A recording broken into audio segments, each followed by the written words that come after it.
Very good evening, ladies and gentlemen. Welcome you all to the Reflect Mentoring Program 2024, PACE 5, Writing and Presenting Your Research, hosted by the IEEE Industry Application Society Sri Lanka chapter.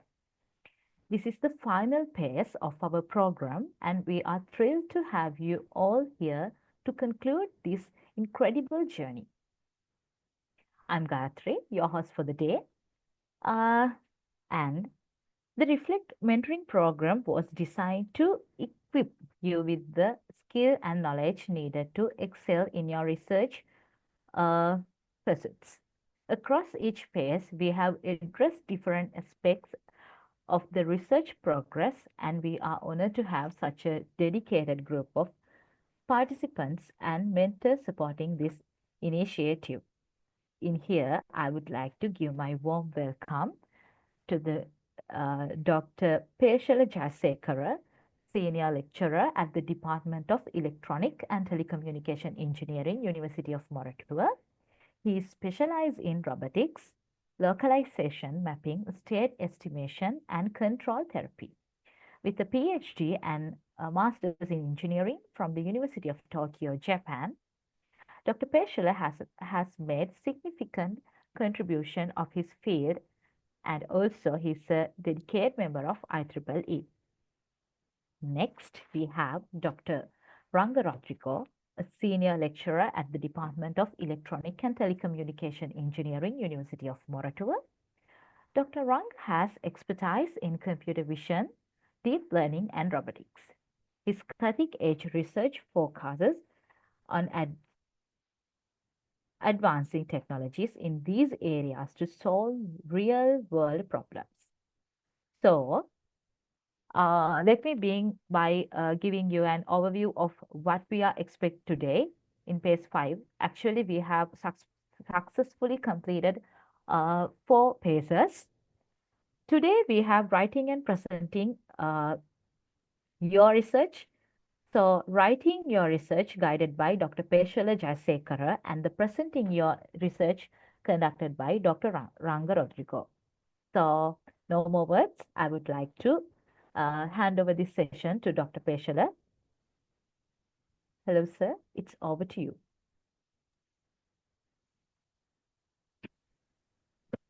Thank you very much for the kind introduction. Let me share my screen.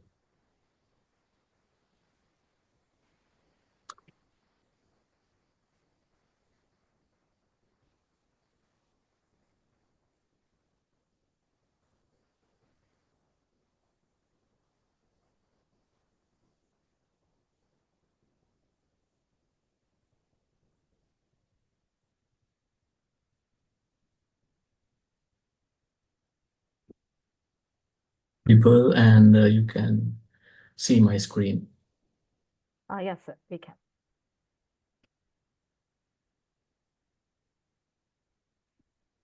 Good evening, everyone, and welcome to this session of Mastering Research Paper Writing. I am Peshala Jayasekara at University of Moratuwa. Right. So this is what I have in mind for this particular session. First, I will give you a brief introduction, and then we'll move on to discuss the content and the structure of a research paper. So there will be certain conventional sections that you can find in a research paper, but of course you are free to alter these section headings with creative titles as well. So you would basically have an abstract, an introduction, methodology, results, discussion, conclusion, and finally you will have a references section. And after I discuss how we can write these sections, I also want to give some other tips, how to come up with a good title and sections, additional or extra sections like appendix and the possible order of writing, because when we see a research paper, okay, there is a certain flow, right?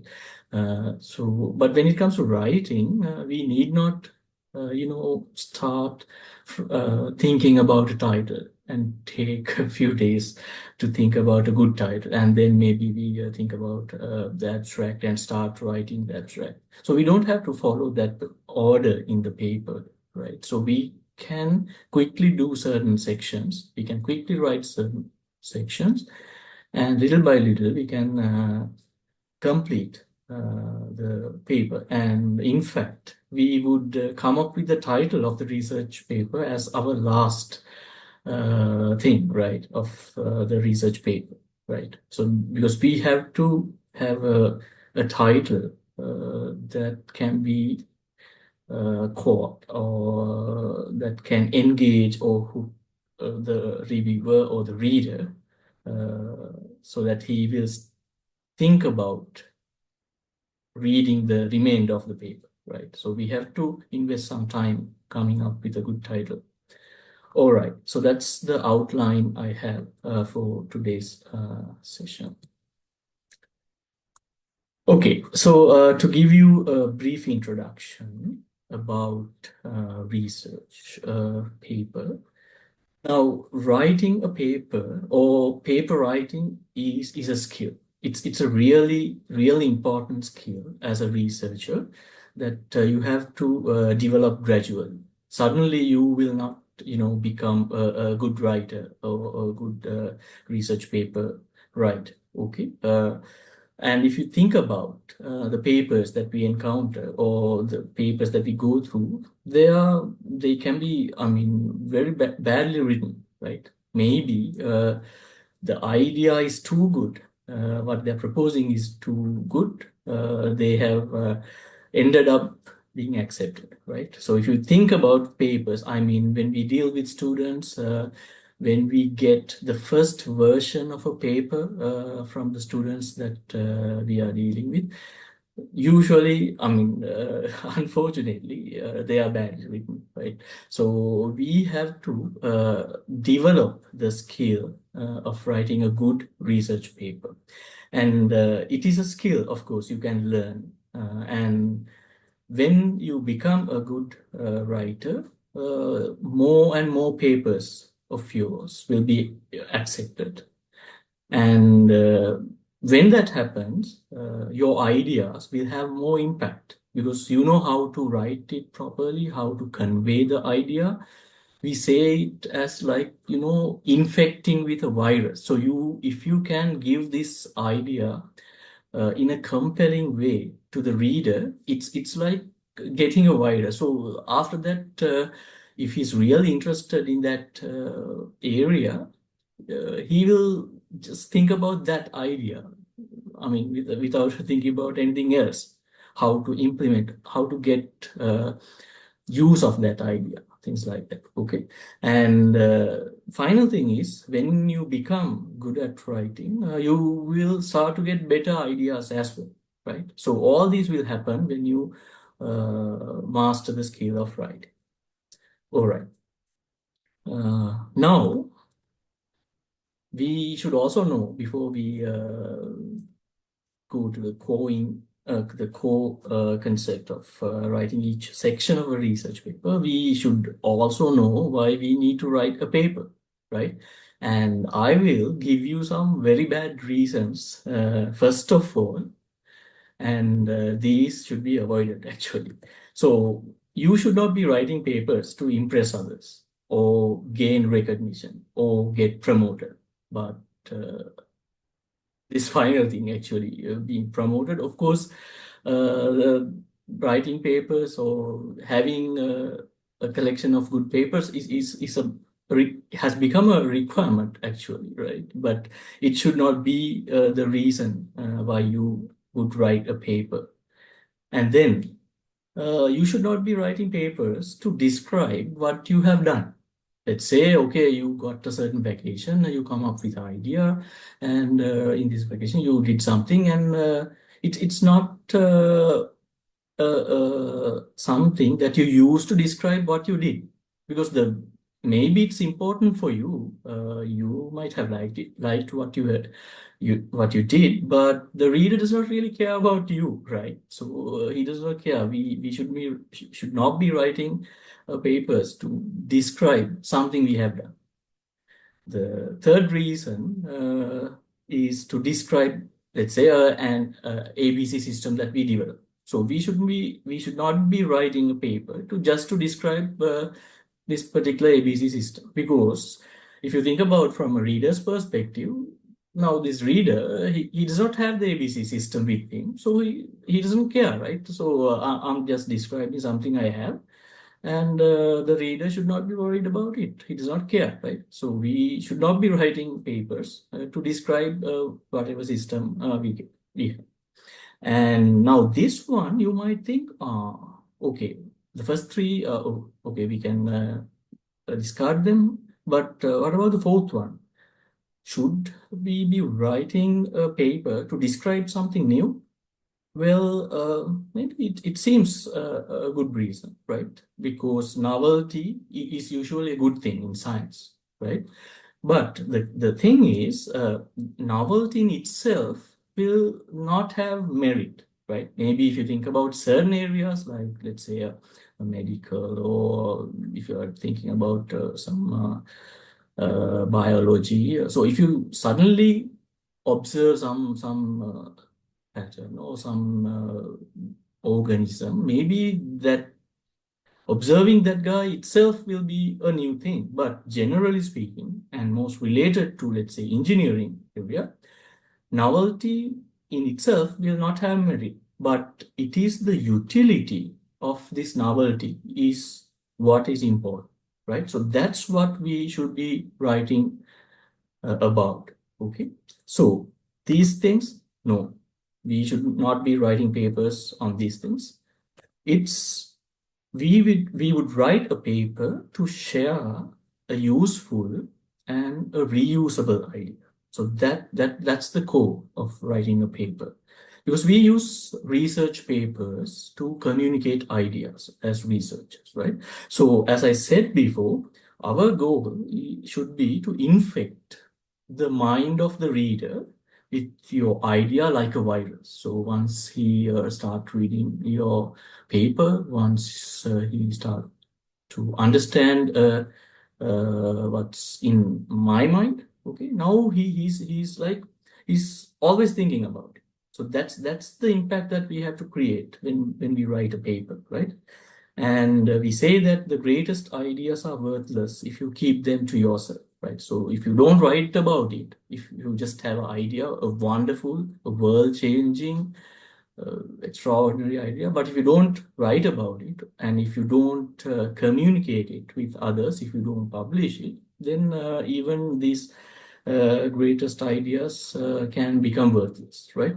Now, a good example out of this this context is, now if you think about a person like Mozart back in the era, right? So he came up with all these nice tunes, and not only he came up with this, he wrote them in papers. And even now we go to events or to listen to these kind of orchestras playing these Mozart's tunes, right? That's the impact you can have even after centuries, right? Once you write about your idea, that's the kind of the vibe we need to have. If you can come up with a good idea, and not only that, if you can write about it so that it can infect the mind of a reader, right? Okay. Now,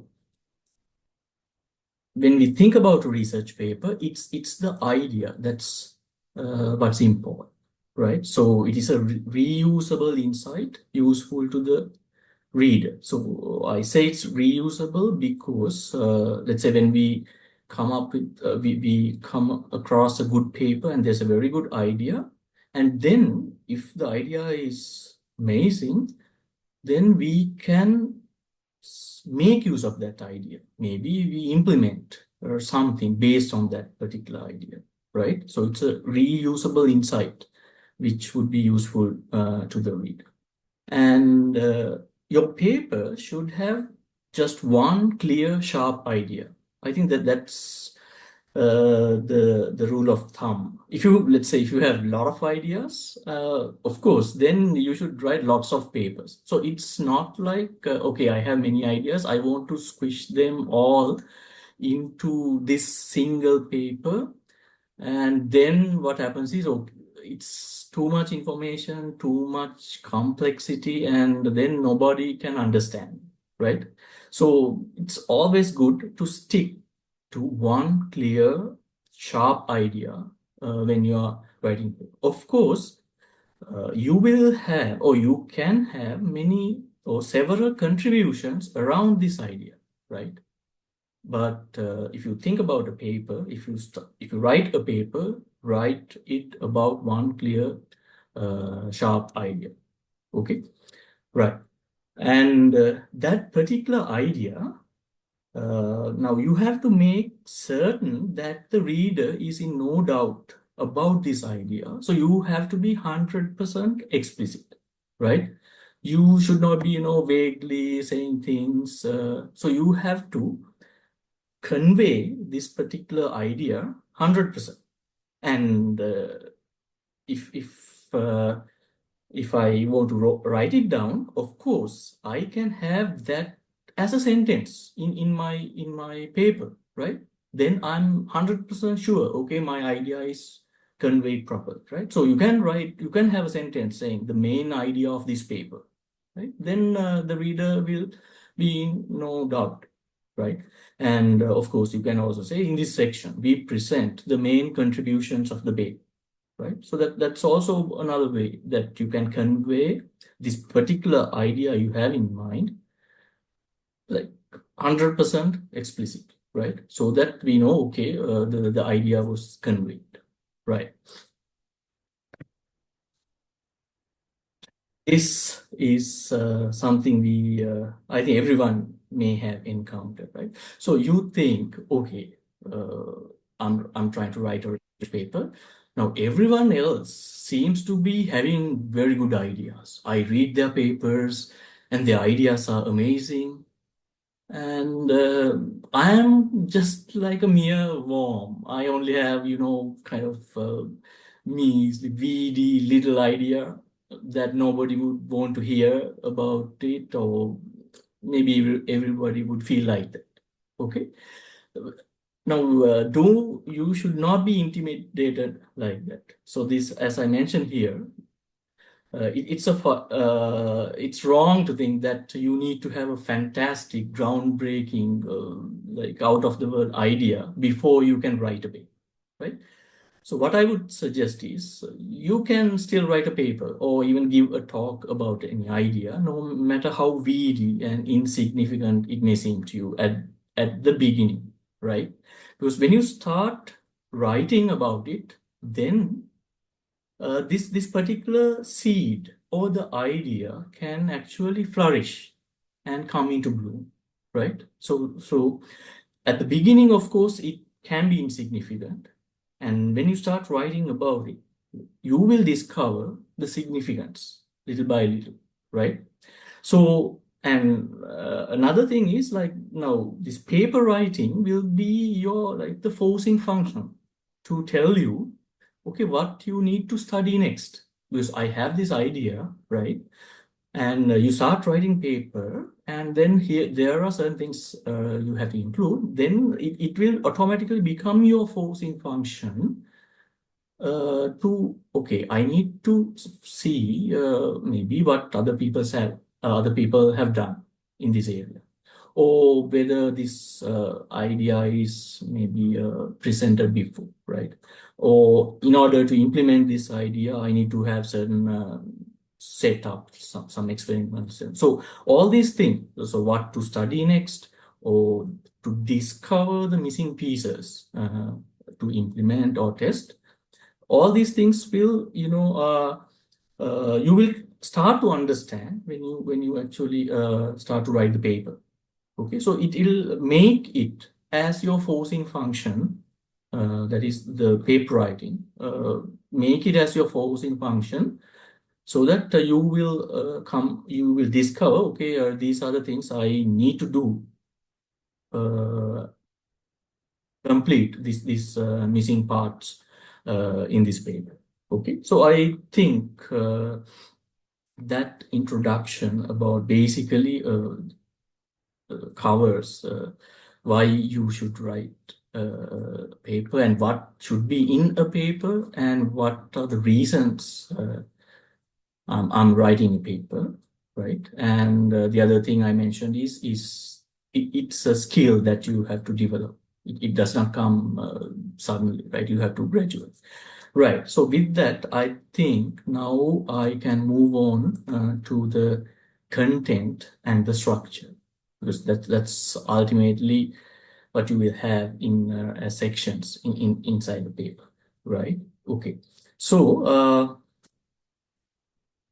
the most important thing, I think this, if you take away something from this session, I would say this should be, right, the first thing that you have to clearly remember.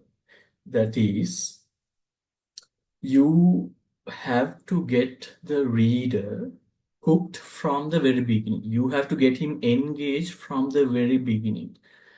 Because these readers, or let's say a reviewer, okay, because we submit papers to conferences, journals, and then maybe there will be some initial persons, a program committee or someone who takes care of this initial submission, right? So you have to get him engaged or hooked from the very beginning, because they are very busy people, right? They will be handling a lot of things. They will be doing research. They will be collaborating with many people. They don't have time, okay? So you have, from the very first page of the research paper, you have to get them hooked, okay? Because they are not going to read the whole paper with close attention from beginning to end. That we have to understand, whether it's a good thing or a bad thing. We have to understand that. They can't be, reading very slowly, going through all the sections, and then decide whether this is a good paper to be accepted or not.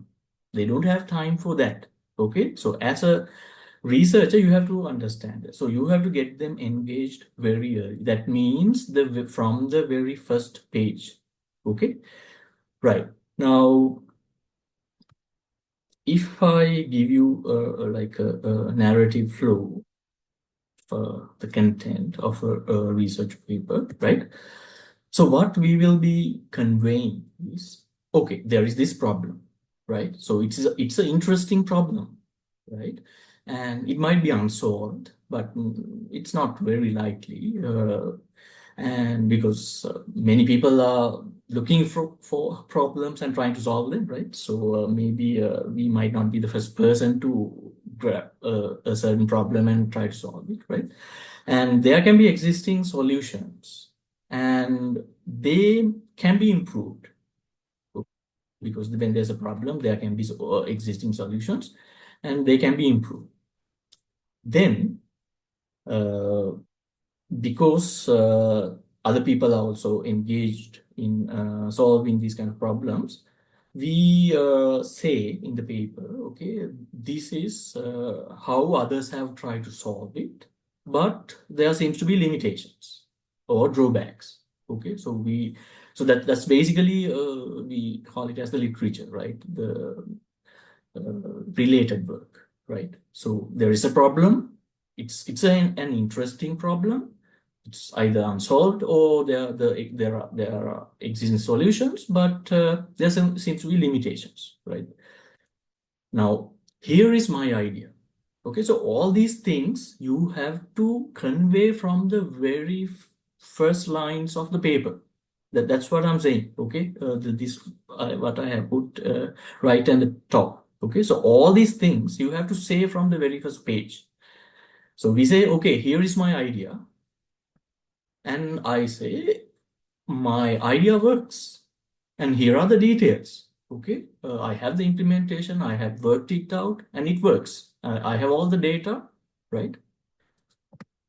And after that, I would say, okay, here is how my idea compares to other people's approaches. Because other people have also tried to solve the same problem, right? So this is how my idea compares with other people. So that's also a very important thing. And finally, we can also admit my idea can also be improved, and these are the future directions of that. Okay, so this is basically the narrative flow that you have to convey right from the very beginning, right? Then only, okay, when let's say a program committee member or they take when they receive your paper, they just have a quick look at certain sections. I'll be discussing them in the coming slides. So from the very first page, if you can get them hooked, then they will realize, oh, this seems to be a good idea, and the problem is interesting. It seems this guy has come up with a certain let's say implementation as well. I need to read this. I need to have a look at how this guy has done it, right? So that's uh, that should be the initial thought of a reviewer. Okay, then only he will, turn the page. So we say that when it comes to reviewing, if you can make him turn the first page to read the other stuff in the paper, then you are at least successful from the first hurdle of paper writing, right? So you have to make him turn your page, right? So that he wants to know, okay, there's this idea. Let's see how he has done it, right? So you have to make him do that, okay? So we have to hook them on the first page. So it's a very, very important thing when it comes to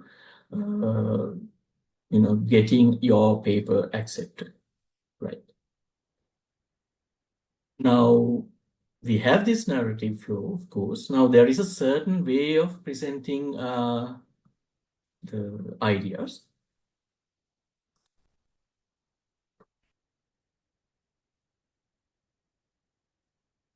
Getting question right from the beginning. It's very interesting. Can you please explain with an example?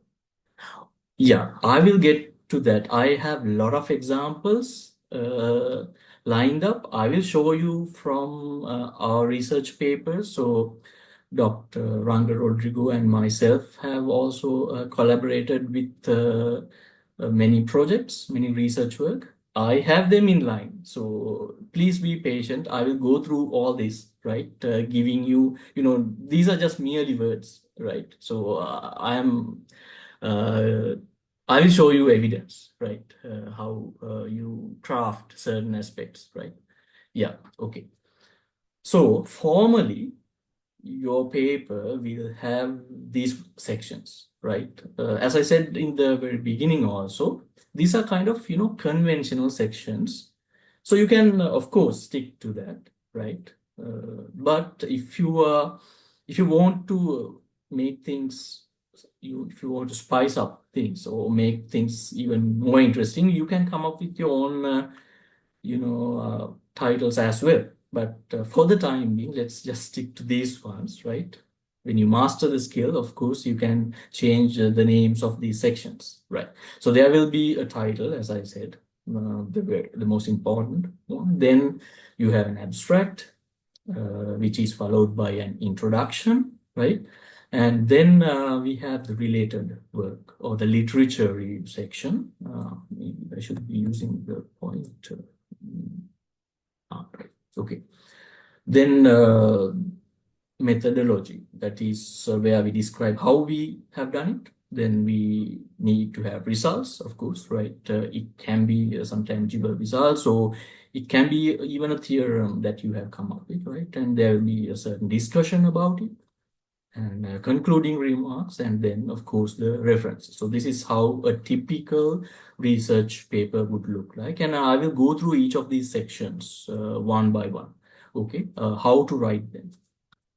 All right. So we'll start the content and the structure of the paper from writing the abstract. Okay, so this is a very important thing. As I said before, this is what the program committee of a conference, let's say a journal or a conference, use to decide which papers to read.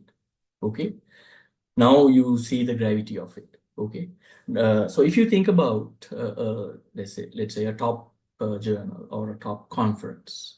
Let's take a conference in my area. There is like ICRA, IROS. These are like number 1, number 2 conferences, right?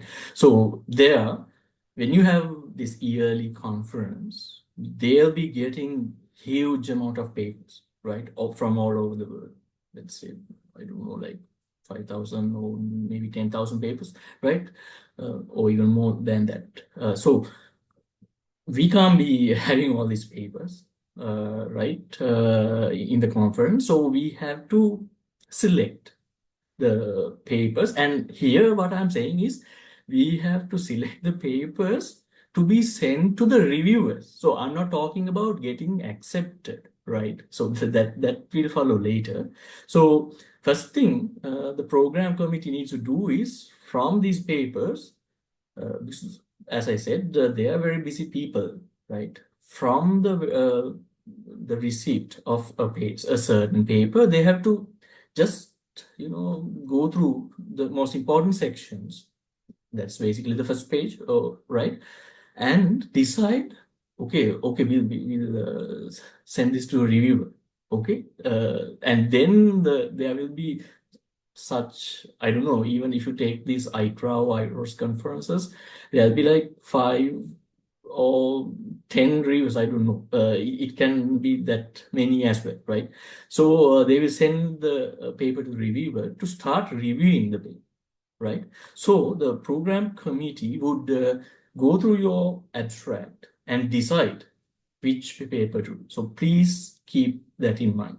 And because of that, okay, from our side, let's say we are the writer. So we often invest quite a lot of effort in abstract because knowing this is happening, we are trying to invest quite a lot of effort writing the abstract. That is, let's say, without writing anything. So we have a blank, let's say, a document. So we invest a lot of time trying to write the abstract. But let me tell you, you have to refrain from that, right? Because abstract is not the first component that we will be writing in a paper, right? Normally, I would say it would be the last one, or maybe it would be followed by finally the title of the paper, right? So we would write the abstract as the last component. So don't invest too much time, start to write it without writing any other section, right? So you have to refrain from that. And the next thing is keep the abstract short, okay? So don't write like a very long abstract because these guys have to quickly read it and decide. Okay, so you have to keep the abstract short. So let me share with you a recipe which has 5 parts for the abstract. Okay, so if you can stick to this, I think that would eventually become a good abstract, ultimately, right?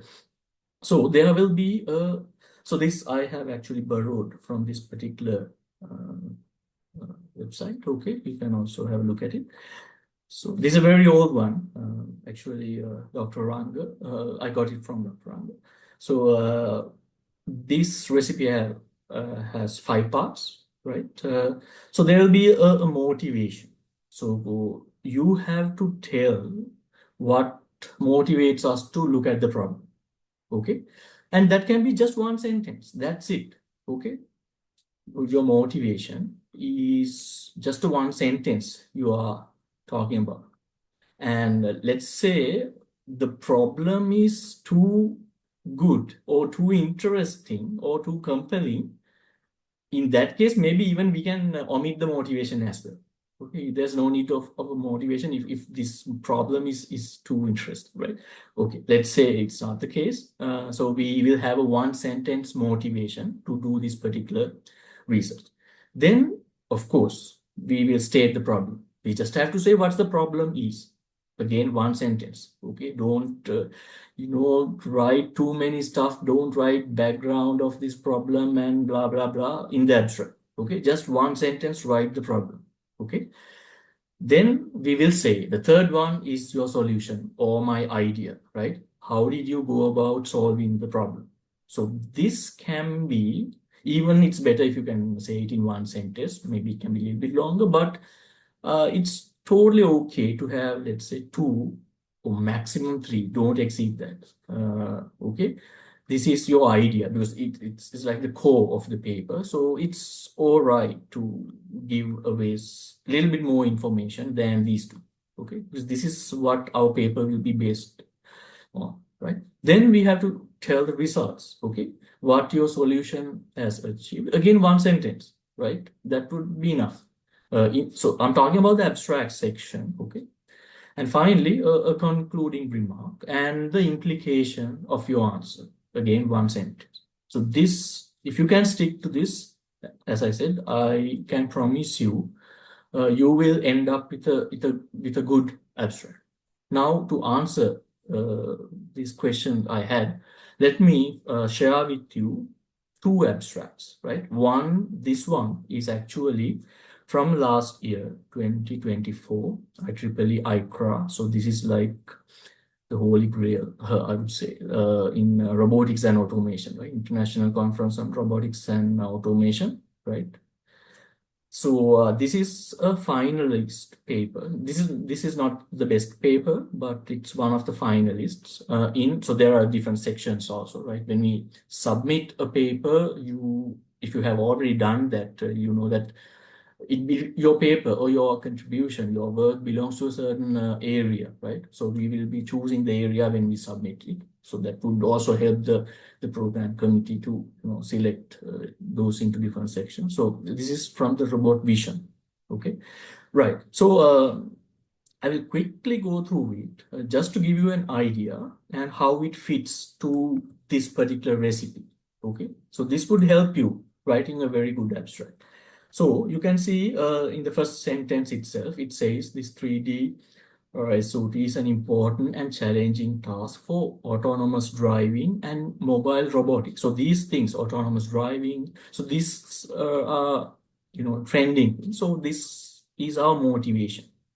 Okay, and then we say the next one. So that we have the motivation. Now we say the problem, right? Right from the second sentence. Most existing methods perform tracking between two consecutive frames while ignoring the motion patterns of the target over a series of frames, which would cause performance degradation in the scenes with sparse points. I know it has 4 lines, but just single sentence, right? So we tell the problem here. Third one, then our idea comes, okay, or my solution to break through this limitation. So we told the motivation, that's like the background also, the problem. And then we say, okay, to break through this limitation, we introduce sequence to sequence, blah, blah, blah. So we say, we take some time or few lines to describe our idea, right? So up to this point, it describes our idea. So it has some technical rigor also, keywords like, I would say, matching, predicting relation motion, utilizing sequential point clouds and stuff, right? And after that, we have the results. Okay, so we say extensive experiments conducted on large-scale datasets show that this track 3D. So that's the name they have given. No, this is actually kind of trending nowadays. When you write papers, you give a certain nice catchy name for your work. I will show those when I come to the title section also, right? And it says achieves new state-of-the-art performance, improving by 6% on new scenes and 14.13% on Waymo data. So we say the results and also we say the implications of that, because here we say achieves new state-of-the-art performance, right? So now we imply what's the significance of that particular result that we achieved. Okay. And finally, we say the code will be made public at here. So this is a very good abstract, right, for this particular work. So here I have mentioned the paper, right? See, 3 or something. Okay. Now, to make this relevant for us, I will show you one of our abstracts from our papers also. So this is from a paper we submitted for ICMLA, Dr. Ranga and myself, right? So it's called Dual Cam, right? A paper related to traffic light detection, right, in 2023. Again, I will quickly walk you through this abstract so that you can get the idea, right? So you can see in the first one should be our motivation. Traffic light detection is essential for self-driving cars to navigate safely in urban areas. So that's our motivation, right? And then comes the problem. Publicly available data sets are inadequate for the development of algorithms for detecting these lights that provide navigation information. So we say the problem. Then we say, okay, this is our idea. We introduce a novel benchmark traffic light data set captured using synchronized pair of narrow angles, so blah, blah, blah. I won't go through all these details, but we say, okay, this is our idea. And along with that, we say the results, okay? We provide synchronized test video pairs for qualitative analysis. And there is another idea here, right? We propose a post-processing algorithm from the two cameras. And again, we have results for that as well. Results show that our technique can strike a balance between speed and accuracy compared to the conventional approach of using a single camera frame. So this is actually the implication, right? How it is actually reflected in compared to the state of the art other reasons, right?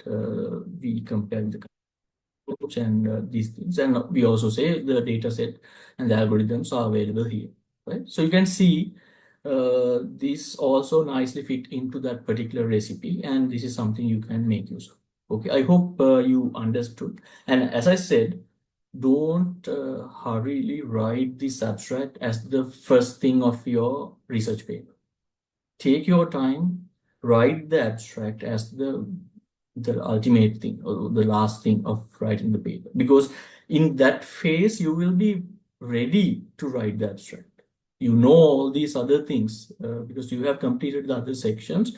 You know your idea, you know the argument you are making, you know the literature, right? Against what papers or what other works we are comparing our work. All these we are aware by that time. And finally, we can write this kind of abstract. Okay, I hope you got the idea. Right. Now, let me move on to the introduction section. So now, abstract also belong to the first page of a research paper, which is a very, very important part of the first page, right? Then introduction, okay, is also in the first page. And as a rule of thumb, I want you to remember, okay, don't exceed your introduction, or at least the crunch or the payload of the introduction. Don't exceed that over the first page. Try to have your abstract and the introduction in the first page itself, because those are the two key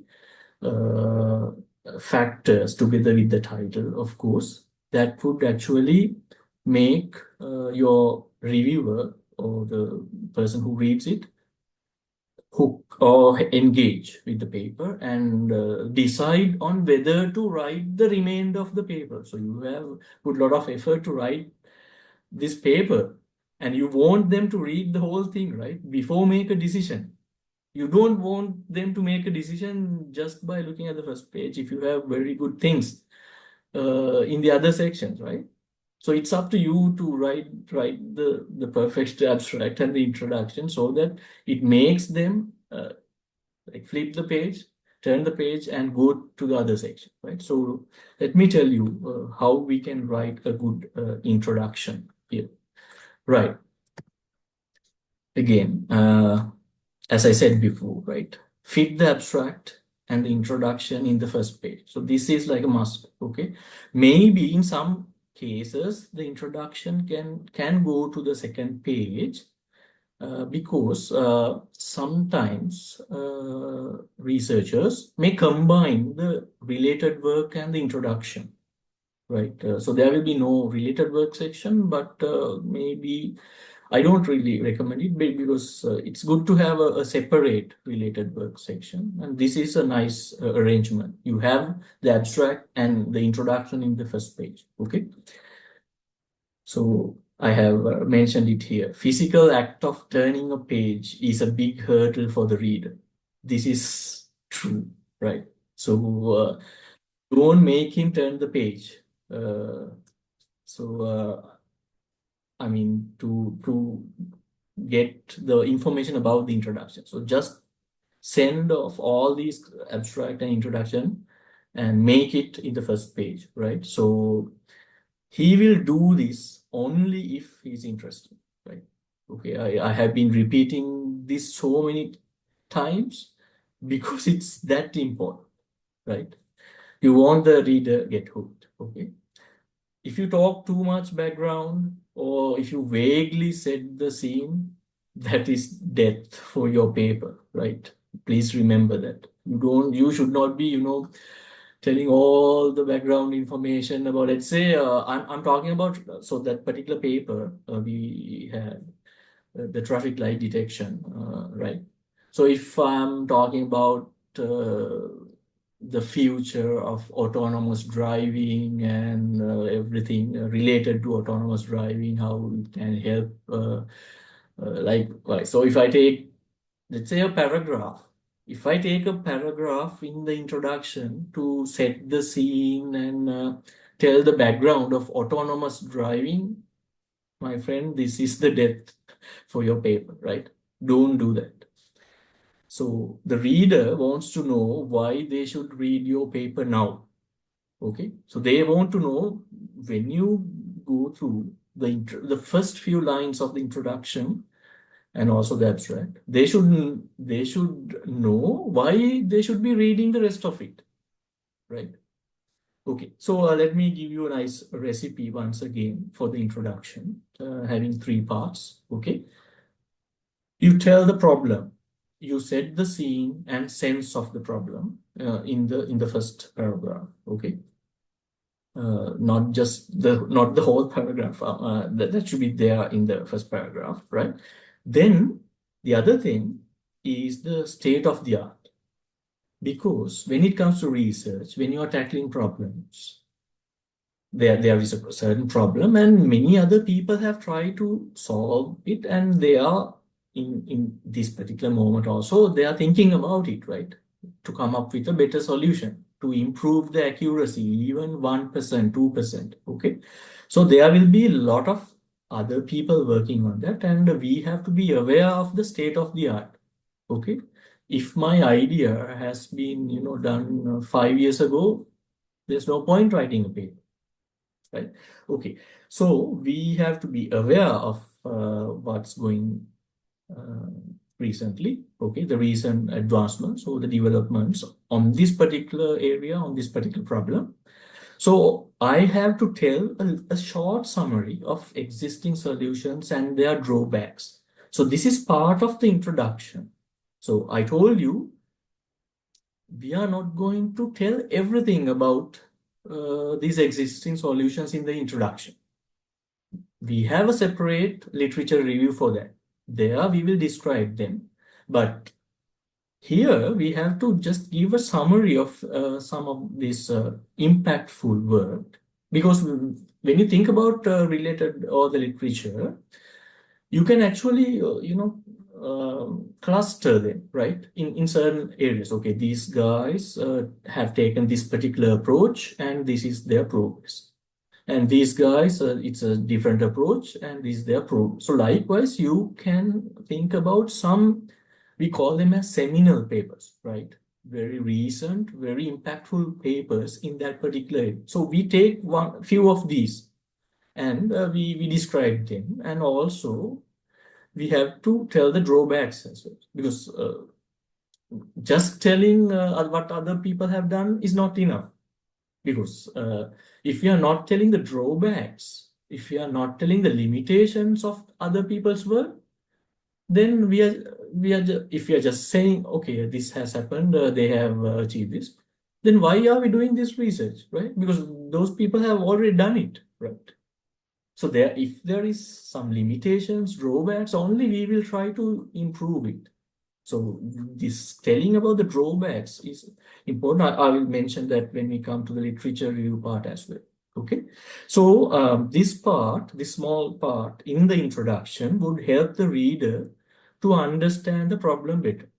And one thing you have to actually understand is, from a reviewer's point of view, they might not be they don't know everything, right? They are people like us, right? So sometimes we have to maybe illustrate or explain the problem for them. Of course, they are very knowledgeable people, but for this particular thing, they might not have that much of knowledge, right? So that's understandable. So this part of the introduction will also help the reader to understand the problem better, because it's not just the problem, but how other people have tried to solve it, and what are the limitations of that. Okay. Third part, the most important part of the introduction. So here we are now in the introduction, right? We have to tell our idea, right? Our answer and the contribution. This is very, very important. Okay. So we tell our idea. We can take a certain space to tell you, because that's basically the core of the paper, right? So we take a certain space in the introduction to tell our idea, again using technical rigor, right? It's don't think that okay, in the introduction we'll just very shallow, we'll tell things. No, it's not like that. Of course, we can go into a certain depth, right? In technical terms, and we describe the idea, and not only that, we would also tell our contributions. Okay, right.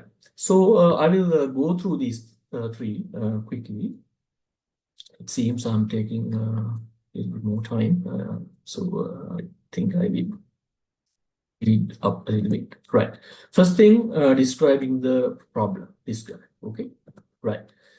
So when you are describing the problem, please remember, don't be over ambitious, okay? Because we are not going to solve everything in the world, right? So the reader also knows that you are not going to conquer Mount Everest through this paper, but it's just a small molehill like this, right? Of course, it's not the case for some people, right? There can be groundbreaking ideas come, because they are also coming through the same channel, right? Through conferences and all. But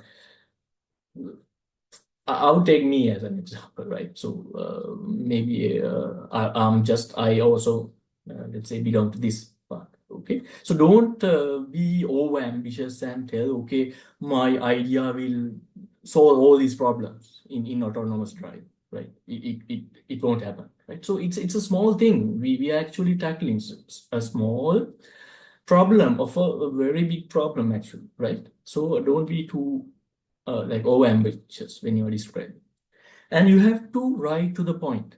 That's again very important. This, I mean, when we see many papers, let's say when we look at the first version of a paper, like a student's paper, we see all the stuff, right? It's too general sometimes. Maybe we are just I'm like telling you from experience. Let's say what we have done is maybe we have used a thermal camera and try to re ID, or we try to detect a previously detected abort. That is our thing that we are addressing. But when we try to look at the introduction, it tells everything about surveillance in all these, international waters, how people, all this background is there. Don't do that, okay? So just write to the point, just narrow down and pick exactly what the problem is you are trying to solve in this particular paper, okay? Please keep that in mind. And we will be writing it like this. Okay, so we are saying, okay, consider this particular program. So we are not talking about computer science or all the programs in the world. So we say, okay, this little chunk of the program, have a look at. So if you look at this particular program, it has an interesting bug. Okay, there is something wrong with that small program. Okay, so now we have, very quickly narrowed it down to something. And now the reader, okay, goes through it. He say, I can see the bug, and it's not trivial. And if you can solve it, or if this guy can solve it, that's a good contribution. Okay, so here we would say, okay, this paper will show an automatic technique for identifying and removing that kind of a bug in a program. It's not general, it's to the point. Okay, so this is how we should describe a certain problem, right? So you want the problem description to be hard enough to be intriguing, but easy enough to be solvable, right? So you are not trying to conquer Mount Everest. And while trying to do that, die in the foothills. Okay, so we would be clearly describing our problem, and we will say this technique would identify and remove this bug. Okay, right. So as I promised, I'll show you an example. Now this one is from one of our papers from the students, and yeah, so this is 2022 paper, right? Title is Towards Real-Time Traffic Sign and Traffic Light Detection on Embedded System. Okay, so this is like the first paragraph of an introduction of this paper, right? So it sets the scene and describes the problem to the point. Let me quickly go through it so that you get the idea, right? Because there's no, additional or unwanted, irrelevant information in there. This is just straight to the point. I will quickly read it, right? Traffic signs and traffic lights play a vital role in regulating the traffic by providing necessary information to drivers to safely maneuver on roads, right? Yeah. Thus, detection of these two elements becomes a fundamental perception task involved in the development of autonomous vehicles and driver assistance systems. Okay. Developing robust detection algorithms can be a challenging task due to several reasons. Now we are telling the problem. So first we said the scene. Okay, we are talking about traffic signs and traffic light because they are important. And then perceiving them from automatic system would be helpful for autonomous vehicles and driver assistance system. But developing this kind of detection system is challenging due to several reasons. So they are occupying a small area in the image, and it can be hard to differentiate with other similar objects like billboards or advertisement boards, right? There are many things in an image. And we say whatever algorithm that we develop should be robust to also occlusions because they can be covered by other vehicles, illumination changes because the vehicle is moving maybe not just in the same color condition, right? That is in the morning, in nighttime, likewise, varying weather conditions and the deterioration of traffic signs with time. While addressing these challenges, it's essential for a detection system to deliver real-time performance with limited computational resources. So this basically we are describing the problem, right? And that's it. So this is our first paragraph. We set the scene and we describe the problem that we have to tackle. Okay, so not many, irrelevant, unwanted stuff are said. So I'm not saying this is a perfect example, right? We are also still learning. even though we might have submitted and got accepted certain papers. Of course, we are also learning, but I would say this is a reasonable way of telling the problem. That's it. Okay, the first paragraph you told. Right. Second one, I told you in the recipe, it's a summary of existing solution. Because once we tell the problem, we have to also acknowledge that other people have tried to solve this, and these are the results. What's the current condition of solving that particular problem? So this particular problem, like detecting traffic signs and traffic lights, that's the problem, right?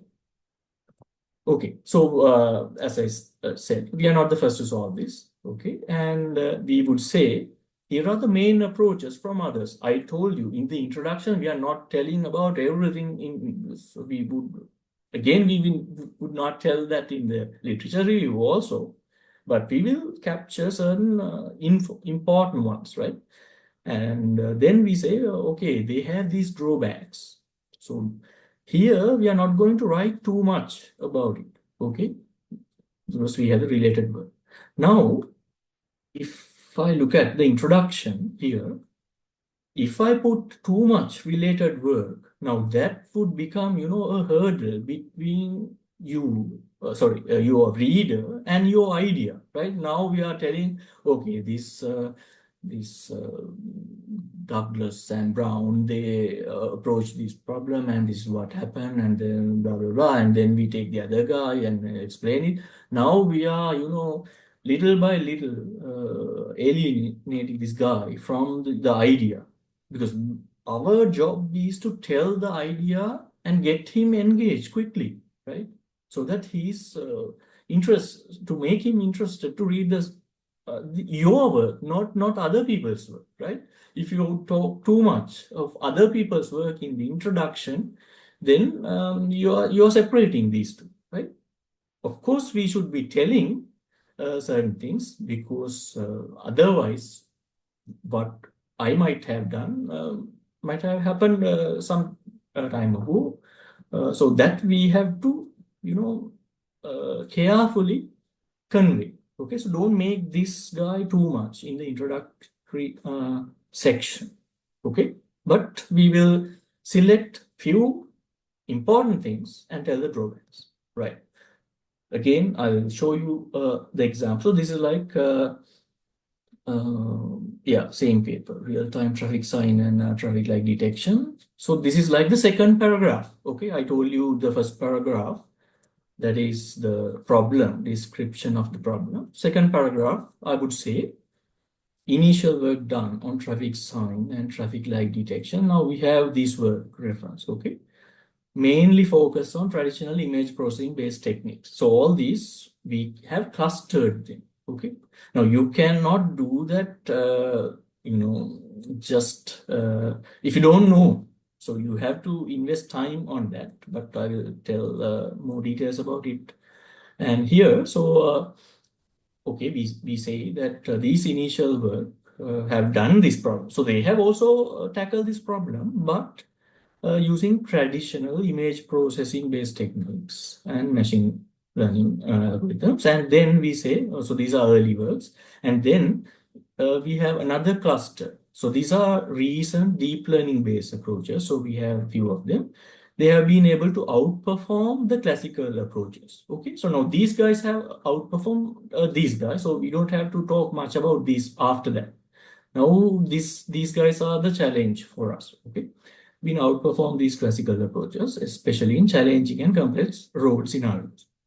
Okay, now we have to tell the problem, because it's not just we are telling the state of the art. We tell a summary and their drawbacks, because otherwise we should not be doing research on that, right? If it is already solved by them. So we will have this kind of a sentence to tell that there's a problem. So however, so when you start this sentence with however, okay, we are telling a problem. Most of these implementations are carried out on high-end GPU machines, and less attention is given to delivering real-time performance on embedded systems. Okay, because you can see in our title, it says we are doing this, we are approaching this problem. So it's not just traffic sign and traffic light detection that we are approaching. We have to do it real time and on an embedded system like a small computer, like a Raspberry Pi or something like that. So that is our problem that actually, right? So we say these guys have done it in GPU, like high-end machines, and less attention is given to real-time performance on embedded system, which is crucial for both autonomous vehicles and ADAS implementation. Okay, now we have talked about the state of the art and their problems as well, right? This part, yeah, I have highlighted as well, right? Idea and the contribution, okay? So we need to describe our idea. Let's say it's okay to maybe go beyond one paragraph uh, because we might have some details to share, right? So one or two after those two paragraphs. Again, don't write too much details. We have a separate section, which is the methodology section, right? So we are not telling all the stuff here, but we will tell it like an overall idea, okay? So we will tell the entire concept succinctly, that is briefly and clearly. Because this is important because we want the reader to go to the other pages, right? Because we have to get him hooked. So we will tell our concept and then we have to make him feel, that idea is interesting, right? I should be reading the rest of it. Okay. So this part that is telling your idea is important and clearly stating your contributions. Don't make him think what's the contribution of this paper, right? Don't make him think. You just explicitly 100% say, these are the contributions we are making, right? So we can write it as a list, okay? We normally do that. The list of contributions drives the paper. Once you write these things, that is also kind of a forcing function to us. Okay, now these are the three things we have to mention in the rest of the paper clearly, right? So the methods that we used should point towards these contributions and the results should also point towards, let's say we mentioned 3 contributions of the paper. So all these should drive towards that, okay? So the reader would think, okay, so he first thought by looking at your idea, that is interesting. Now he would think, gosh, if they can really deliver this, because now we are telling our contributions, right? So if these guys can really deliver this, that would be really exciting. So I'd better keep reading. So this is the mindset, this is the mind game that you have to create between you and the reviewer in the first page, okay, of your research paper. Right. And when you are stating your contributions, make them refutable. Refutable means it can be proven to be wrong. So here you can see a way of writing which is not good. So we just say, so I'm talking about the contributions part, okay? We describe the ABC system and it's really cool. We study the properties of this ABC system. So no one can deny that. Somewhere in the paper, you must be describing the system. Somewhere in the paper, you will be studying the properties, right?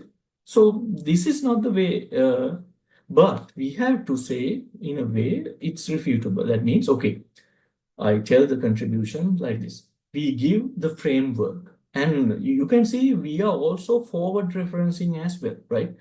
We give the framework, okay, in section 3 and implementation details, section 4 of the detection system and its innovation features are, we mentioned them. So unlike telling it like this, we describe it's really cool. We say explicitly, this is where you can find our framework. This is the implementation and these are the features. Then here we say, we prove that the detection system has this much of accuracy and it works real time. So these are solid, concrete, or we can say this like crunchy, right? Words instead of, soggy kind of, not very powerful sentences when it comes to contribution, right? So This one is also important. Now, back in the days, even I have done this. Okay, so we used to write. Okay, we have a problem. We have the state of the art and their drawbacks. Then we have the idea, the contributions. Okay, so these are three parts of the introduction.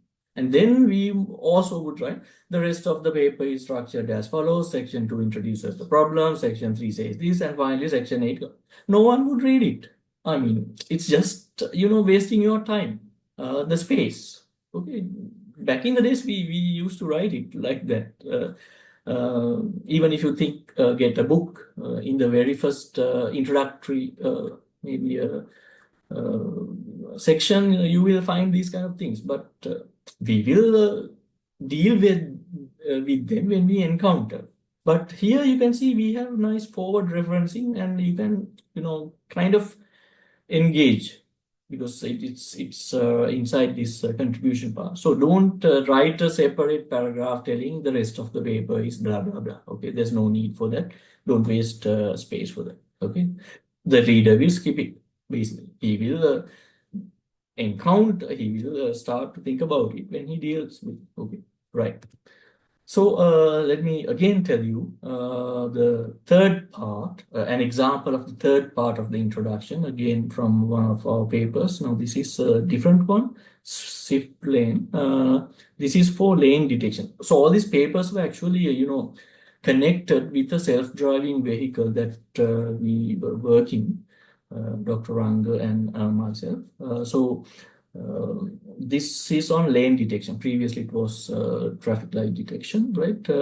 So you can see, I'm not going to read it, of course. I'm taking too much time, it seems. So you can see, we directly say, in this work, we propose a simple, lightweight, end-to-end deep learning-based lane detection framework with a smaller backbone and a lesser number of MACs following row-wise classification. So you can see the technical rigor also coming in, right?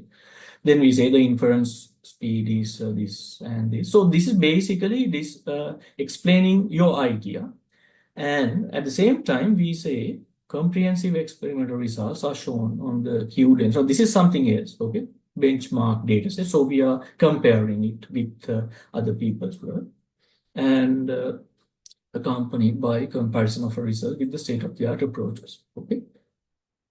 And the second, since our idea has some details, we might write another short paragraph. So we say, we deploy our system on an NVIDIA Jetson. So these details are also good to be included because remember this at the very beginning, I told you why we write a research paper, right? Reason, but this is the reason. We share a useful and reusable idea. So once the reader go through your paper, he should be able to use this and he should be able to implement it, right? That's how we share these findings with others. We are not, telling it in abstract ways so that they can't even understand and they can't even implement, right? So this is the purpose of writing a research paper, and we have done it. Okay, so we say, we implemented in the system in this board because this is then we are giving away the information. Okay, this is a computationally constrained board. Okay. And we tell, okay, the robot operating system was used. So they can also try it using that particular thing. So these are very good things, right? So you can see these two paragraphs tell the idea. And finally, it says we also provide qualitative results for locally captured images and showcase how well our model generalizes for task and lane detection, right? So this is the third part of the introduction. And that's not ending there. I told you there should be a contribution, and now we are going to write it concretely, right? We have 3 contributions. So we say, in summary, our contributions are threefold. We introduce 0. So this is actually for Ceylon Road, right? That's the name we gave. The first ever large-scale data set for traffic sign and traffic light detection within Sri Lankan context. Then that's our first contribution, right? We introduced this particular data set. We evaluate the approach of utilizing two-stage CNN-based architecture and provide results in terms of speed and accuracy. That's a concrete another contribution. Okay. And then we demonstrate this on a real-time, deploying it on a embedded system, NVIDIA Jetson, right? Integrating with the ROS. That's our third contribution. So we specifically say these are our contribution, right? I think now the introduction or the introductory section is clear to you, right? We tell the problem, we tell the state of the art, not everything, but some major guys, and tell the drawbacks also, because we have to tell that something is wrong with that. Otherwise, why are we doing it? Third one is our idea and the contributions. So that would nicely create your introduction, and it's good if you can have all these in the first page, right? We normally do that except certain special cases, because sometimes we are tempted to put a figure also, right? To get the reader hooked even more. Okay, in the first page itself, we will put a figure also, some overall maybe system diagram or something like that. Then it might go a little bit to the second page, but except that we are happy everything is in the first page. Right. Okay. Right. Now I will quickly move on to the related works section. I think I shared with you some important things already, but let me quickly go through it. So the purpose of having a literature review is, I think, obvious to you by now. There is a problem. We are not the first one to solve it. Other people have tried. And there are certain good things and bad things about it. There are drawbacks and limitations, and we have to be aware of it. So we have to say, okay, these things, but these are drawbacks. That's why we are trying to, so there's a gap that we have identified. So identifying the research gap is important, right? So we are trying to fill in a small, not the Mount Everest, okay? Okay, so we have to contextualize your research. So we have to give a context, right? How our work fits in with the existing body of knowledge, how it fits with other people's work, right? Then when we are writing it, we have to prioritize, because we can't be telling, even in now we are talking about the related work section. Even in the related work section, we can't be telling everything, right? Again, that is bad, because that again would make this scenario, even though we are not in the introduction, but as far as the overall paper is concerned, if we are telling too many things about other people's work, then we are separating the reader from your idea, right? We have to, so there should be the balance, right? So we have to prioritize because of that. So we have, let's say, we have to pick or select certain seminal papers. Those are the strongly influencing later developments, right? Because normally we are talking about the recent one. This is also a mistake students make when they cite things. Maybe they cite papers from 2010. You don't realize it's 14 years ago, right? Many things have happened. So you have to quickly figure out, okay, what are the recent stuff happening and influence. Of course, there can be influential ones back in the days. If you take the Kalman filter, that's in 1960s, right? It's still influencing. Of course, there are certain exceptions where you make use of certain such citations, but other than that, you just mention the seminal papers, right? And the ones that are closely related methodology, because some, again, for the same problem, there can be totally different ways. Let's say Now, when it comes to autonomous driving, I'll give you a nice example. So we are trying to solve the problem of autonomous driving from the vehicle itself. So we put all the gadgets inside the vehicle to make him run autonomous. But there can be a totally different perspective of this problem. That is, we can, instead of making the robot or the car intelligent, we can make the infrastructure intelligent, right? So we put all some, let's say, devices in the environment to help the car. So this guy would tell you there will be a traffic light in 100 meters distance, those things, the environment will be telling you. So it's like an intelligent space, right? Not the car. So this is a total different perspective of making a car driving autonomous, right? But we can't be talking about all these things, right? We have to pick the closely related one. If I'm talking about putting some sensors inside the car to detect the traffic lights, I have to just confine myself to talk about those, because those are totally different technologies. They might be using wireless, other things, telecommunication, those things, right? So you can't be talking of everything here. Then you organize literature, right? When you have the related sections, you might have seen, okay, there are some subsections in the literature, sir. Okay, so these subsections can be maybe based on themes, okay, or you can write literature in chronological order, right? You have this in 2015, then this happened in 2016, then 2018 this happened, likewise. So it's again another way of telling how it got evolved. And based on the methods also, you can say. So it's up to you to decide based on your problem to pick the right way of telling or organizing the literature.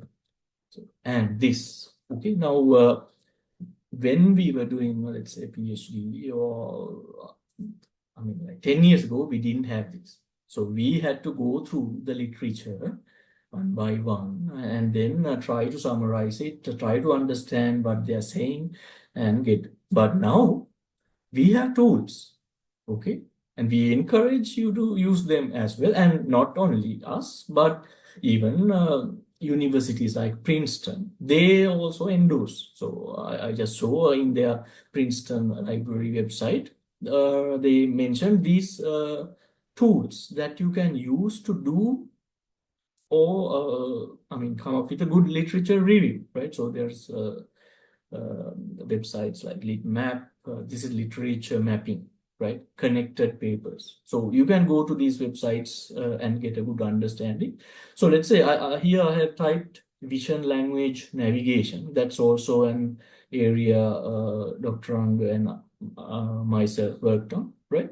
So when I typed it, all these seminal papers, the good ones with a lot of citations, right? They appear, and all these are nicely mapped, and the size of these circles would tell you the number of citations, and these edges, the thickness of the edges would tell you how closely they are related with the other ones. So all this information is there. Now it's easier for you guys to do a good literature review without, putting garbage stuff cited in your paper. You can nicely find out what are the relevant papers and how things got evolved. All this visualization and mapping can be done, right, using these tools.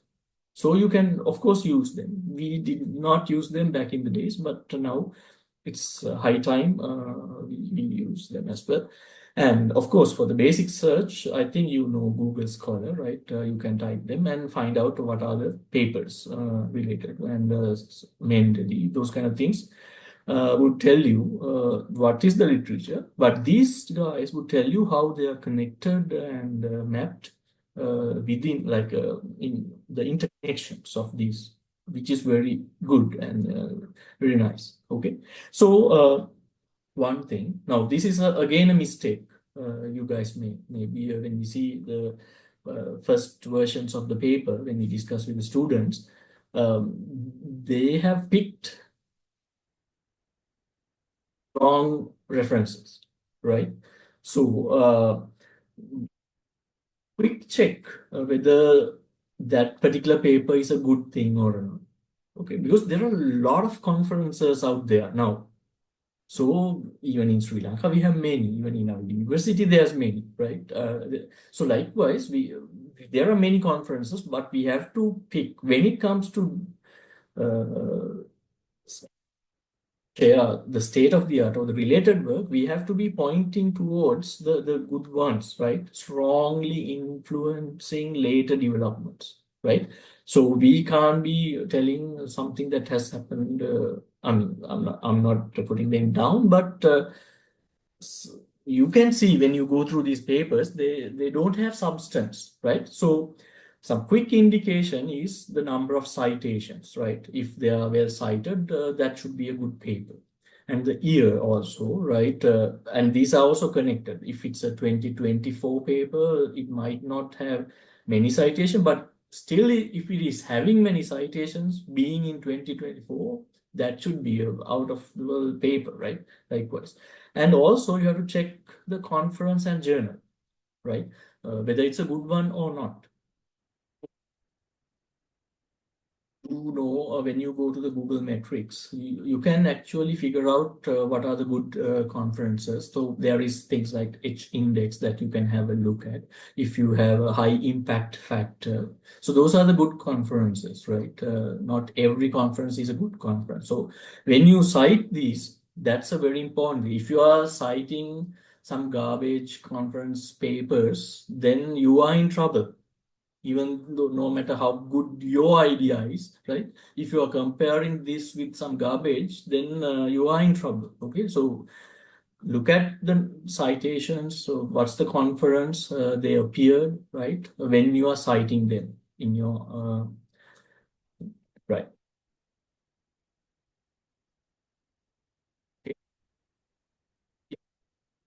Then, yeah, when you refer to them in your text, there are different ways you can say about them. Okay, you can say as shown in one, the method achieves. So this you can just plainly say like this, and you can say previous work 2, 3, and 4 explored similar text, and there is this nice way of also acknowledging the author, right? So you can say as demonstrated by Smith at all. So this word, I think you might have come across. So this is a way of saying, okay, there were some more authors. So since due to the space restrictions, we tell the first author and others. So this says Smith and others. And remember, when you write it, it should be exactly like this: E-T, A-L, and dot. Okay, some they put dot here, and likewise they make mistakes. So don't do that, and it should be italicized. Okay, and you put the reference and say, okay, the proposed algorithm improves efficiency. Okay, okay. And these references are not just for research work, but also for tools or any frameworks you are mentioning. So remember, I told you, I showed you somewhere here, the robot operating system. So we have used robot operating system. Of course, there was a paper. That's why we have referenced like this. But later, when you look at it, now this is like a tool or a framework that we are using. It's like not a, it's kind of different from any other theoretical or a research, but still we use it as a reference like this. Okay, so you can mention them in the first occurrence of that. Please put the reference here, and you can continue other than that. Right? Even things like this, so tensor RT. So in the first occurrence, if it is needed, we can put a reference that's where it originated, something like that. So you can see things like that. So this is like only a data set, right? Q-lane data set, but still we put it referring to it, right? Okay.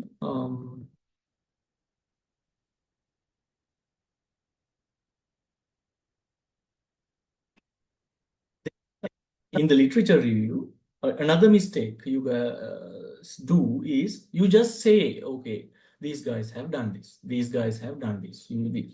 But it's not just acknowledging their work, but so you're giving credit. That's a very good thing, okay?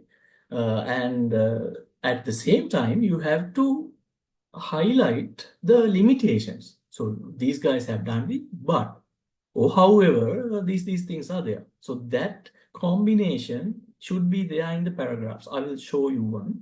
Okay. So you mention certain things and then you have a however, nevertheless, it misses these parts. So that's how your, paragraphs in the literature survey should be crafted. Okay.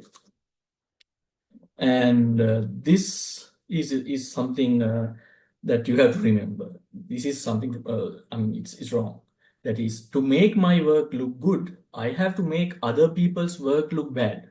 So you say, okay, Douglas and Adam had done this. Their work is really bad. They are idiots, right? So this is not the way you tell them, right? I mean, you have to give credit to others, right? Giving credit to others does not diminish the credit you get from your paper, right? So it's perfectly okay that you say in the fascinating idea expressed in this paper. So we are acknowledging them, and we are also telling, okay, we are maybe doing this work thanks to them. Their inspiration is there. So that's totally all right.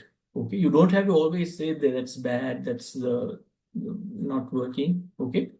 So this don't do this, right? To make my work look good, I have to make other people's work. So there are certain things you can highlight and tell, okay, even though these are good, but these limitations or drawbacks are there. And also, my work might not be good in all the dimensions, X, Y, Z, and some other dimension, because my work might be only good in X direction. If I use this work in this particular direction, my work is good. My work performs better than other. But if you think about other direction, let's say the Z direction, then their work must be better, superior than mine. So all these acknowledgements are good. Right. Okay. So I will quickly show you a part of some of the papers, right? So when you start writing the related work, it's good to have a small paragraph as a summary, right? To tell you, because you sometimes you do what you do is you put, okay, to related work, and immediately after that you put 2.1 datasets.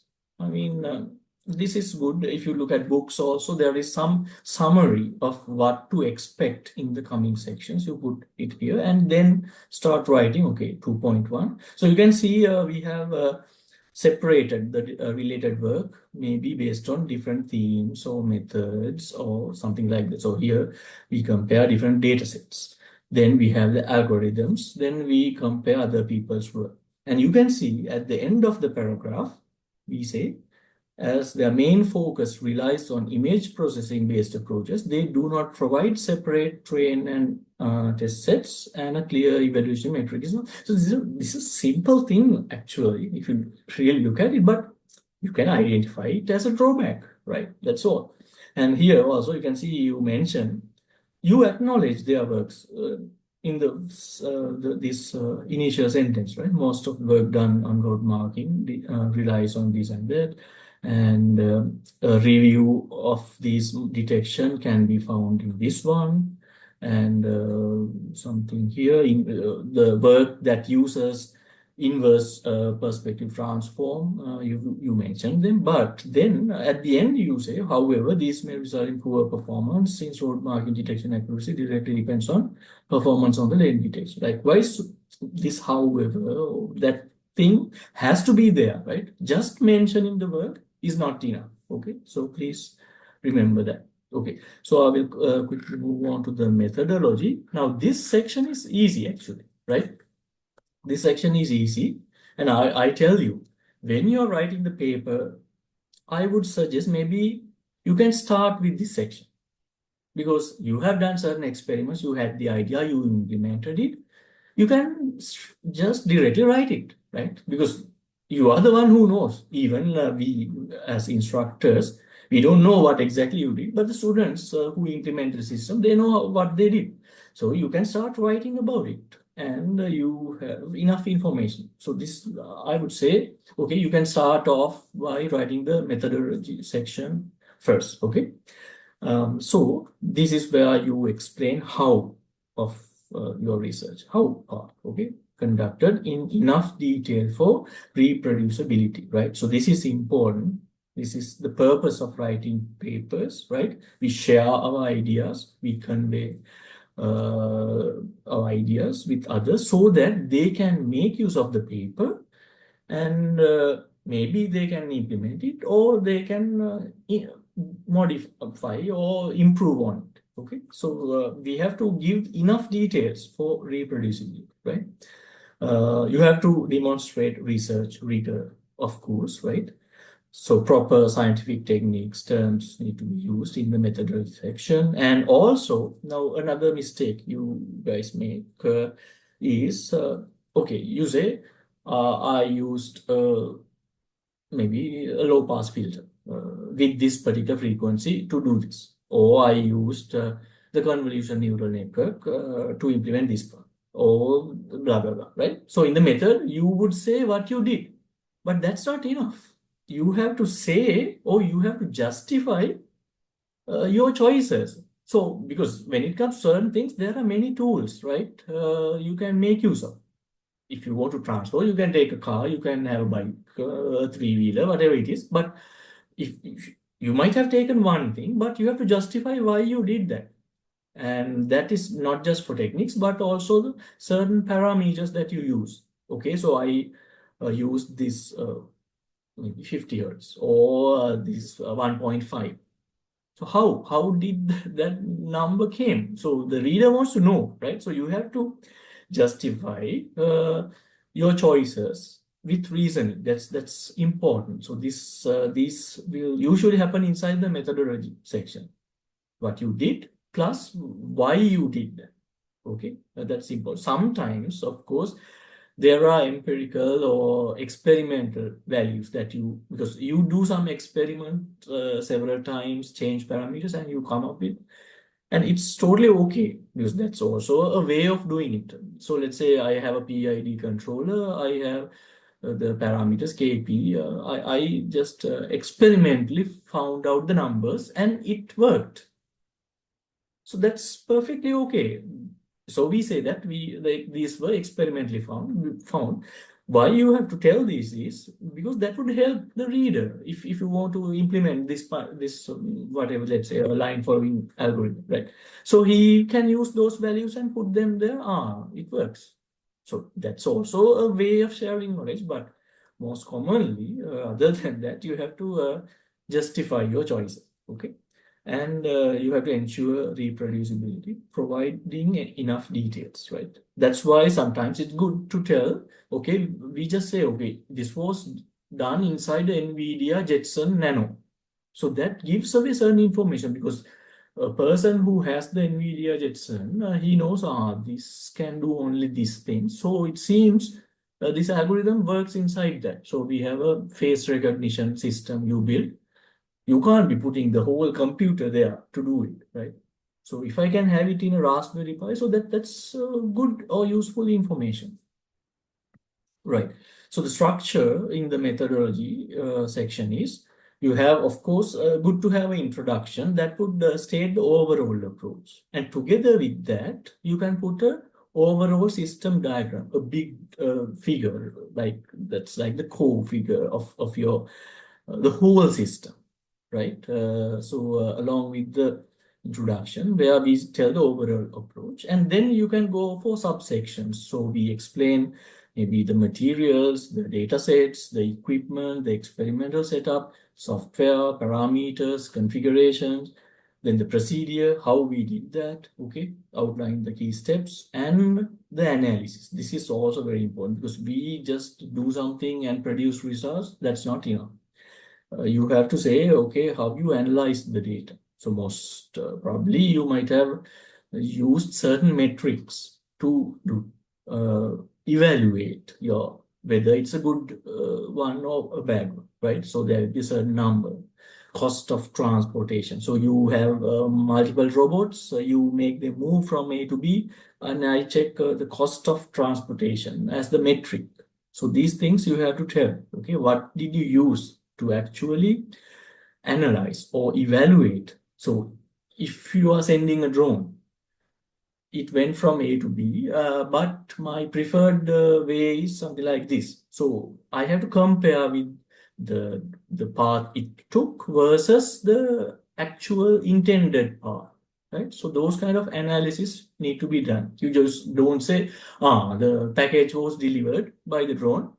My system is good, right? That's not what's expected, right? So we need to have some comparison, maybe with another technique or against ground truth, likewise, okay? So you have to justify certain methods, why you used it, right? Again, when it comes to methodology, figures and tables are important, right? So I told you we can have very like a big figure that can span two columns, not just a single column, something like this. So this is an extract from one of our papers. Okay, so remember, it's good to use high quality vector graphics. Normally, you guys don't do that. You just take a screenshot of something and put. So when you have high quality vector graphics, you can select these text inside the figure also. So it's a good, it's a very high quality image, right? So try to use it if you have time, because normally you start writing the paper maybe 1 week or 2 weeks before the deadline. So you don't have time to do that. Okay.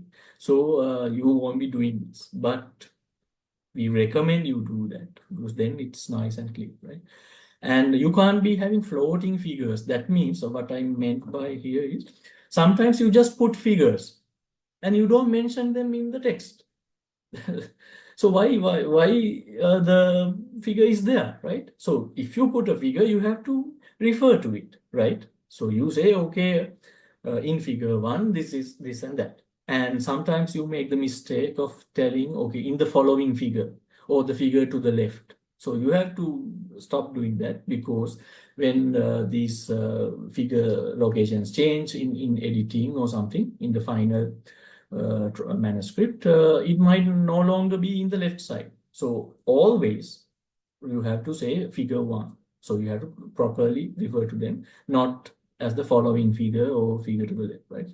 And when it comes to figure captions, so back in the days we had some, small caption, but it's no longer the case. We recommend to have longer and descriptive captions like this. So you can see this is like an entire paragraph, but it's perfectly okay, right? Because it's a good opportunity to describe what's in the figure, right? Guiding the reader from here to there, right? So we say A is this one, and in that we have a raw image coming in, we apply something and we get this, and then we have the object detector.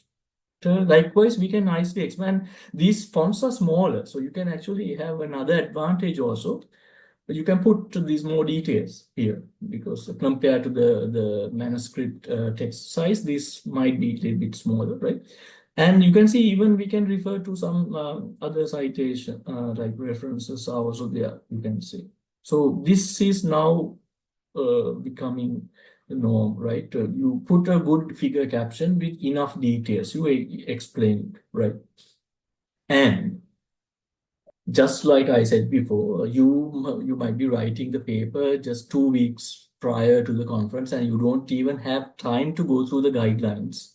If it's IEEE conference, you don't have time to go through the guidelines. Now, this is something I have extracted. So they have certain guidelines when putting the figures and tables. So they say place figures and tables at the top and bottom of columns. Now, this is like a traditional way of putting. So either on the top or the bottom, we put the figures and tables. But we have seen it's being violated nowadays. I have actually heard the reason is back in the days when they take printouts. I don't know, the color stuff is aligned in maybe in one corner so that when they print it, I don't know, something like that. But it's no longer the case, but the guideline says that, okay. It's a good way of placing figures. Avoid placing them in the middle. These are all there in the template, but you don't have time to read them when you large figures can span two columns, and your figure caption should be below the figure, and the table caption should be above the table. I think that you might know, right? So best practices for writing. So clarity is very important. Use precise language and avoid unnecessary jargon. So it's like we used a sophisticated tool. We use the best possible filter, or instead of saying that, we just use precise language, right? We tell exactly what we did. We use the convolution neural network based feature extraction model. And this one, active versus passive, right?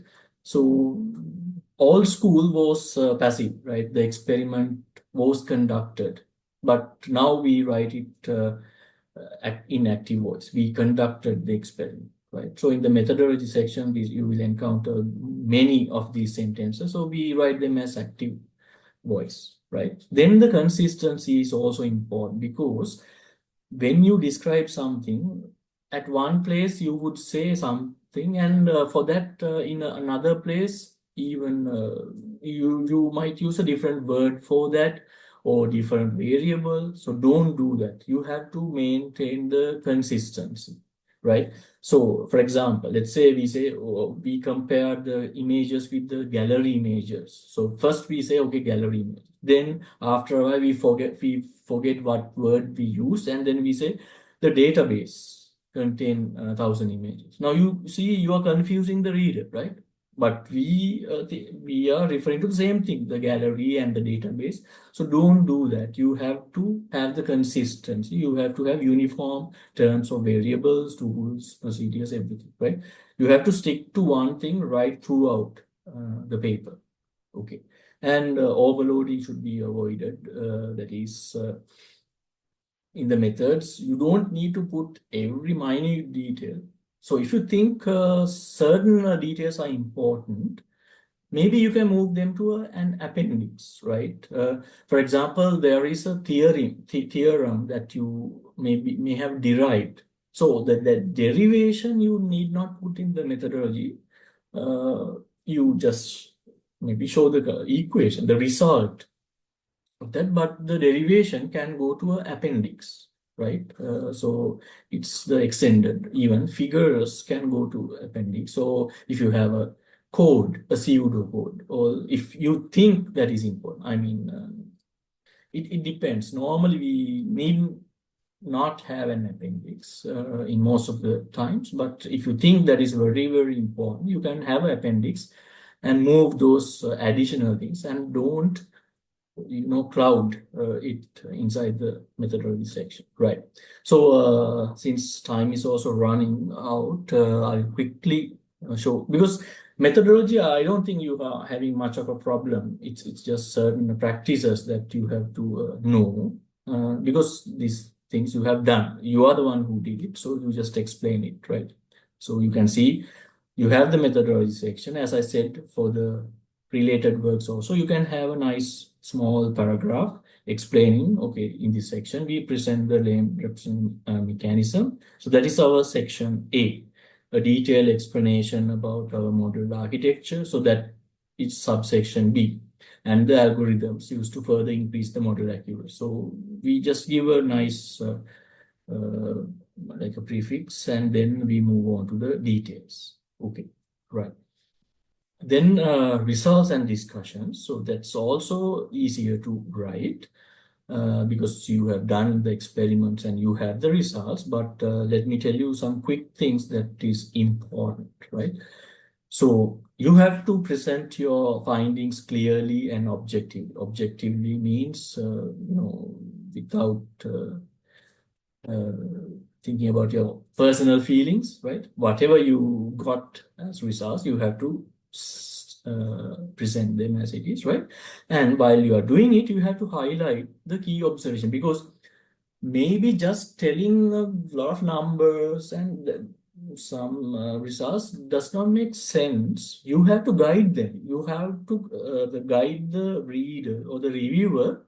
So this particular number we have achieved is important. This surpasses something. So highlighting that is important. Otherwise, the reviewer might just skip it. So he will just take it as another number, right? So if you think that is important, you have to highlight. So you have to make it important, right? And we need, so there is, so in this particular section, you just, okay, give away the results, and not just that, you have to discuss them, right? So in that, you have to give interpretations to results, okay? This number we achieved is a good number because of these reasons, and this is how we compare. So the second part here is compare the findings with previous. So remember, you have to do this, okay? Because again, when you are writing the paper only, you will realize, I have the results, but I have no comparison. I did the experiment, but I forgot to take the ground truth, or I did not implement the same thing using a different technique or existing technique. Then what can we say about the results? So that's going to be missing, right? So that's why in the very beginning, I told you, if you have an idea, start writing the paper and make it as your forcing function to do the things, right? The missing things, right? So here is another such scenario. So you have to not only give away the results, you have to compare. So that's a very, very important thing, right? Otherwise, it's like half. Like, and you also have to discuss the limitation, because we are not perfect, right? So we know, okay, in these regions, our system does not work really well. Maybe in that cases, that other technique is good. Our work is good in these scenarios. So the limitation, they should also be discussed here, right? Okay. Maybe I will skip some of these things as we're looking at the time. So logical flow. Of course, use figures and tables in the results and discussion section, because that's where you can very nicely present the results. So you can see this is the quantitative results. So we can tell the numbers, or these are qualitative. So we just say this system detects the lanes in the road, but we don't say how accurately we do. So it's like a qualitative result. So those are also another aspect, right? Be clear and concise. Report negative and unexpected results. So that's as a researcher. So I think that's also a good thing. We say, okay, contrary to our expectations, in this particular axis, our idea is not working, but it works in other areas. Because, I mean, you have to have the right balance. If you are telling too much negative things, then again, not good, right? So you at least have to have good findings, and compared to that, okay, one or two negative things is okay, right? Otherwise, no point. Then our system is not working, right? In the discussion section, that means the results and discussion, you summarize the findings and compare with the existing. So you can see this is a good way of comparing. So this is not one of our works. This is the I find these papers, right? So I have highlighted right here. So they have highlighted. So the reader can quickly see, these are the other techniques. This is their one. And also you can see these arrows. So you tell, this much of an improvement is there. So you quickly guide or walk through the results and let him know, look at this. So we say, look at this. We have this much of improvement, right? So this is a good way of presenting our findings, right? And we say, okay, our findings align. So in the results and discussion section also, we can have citation, right?